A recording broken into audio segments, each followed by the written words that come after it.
Hello guys, welcome back another video. Today in this video we will talk about how to cancel your make.com subscription. So first of all, you need to visit on their official website and you need to log in into your account, and once you logged in into your account you will see there is an option like subscription.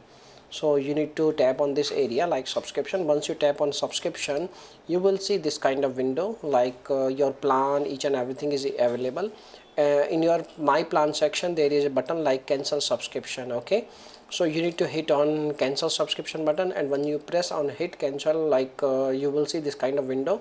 You need to select your team and you need to provide details related to your cancellation and all. You need to provide your email and I'm a business no, and each and everything you have to provide it. And after that you need to click on cancel subscription button in the bottom side, and you will see this kind of pop-up, and you need to you can say like you have cancel your core plan, and that's it. So once you again visit on this area subscription page, you will see there is a button like renew subscription option.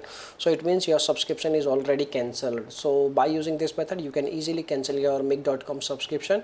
So if you have any questions you can make a comment. I will reply you very soon, and thanks for watching this video. Bye bye.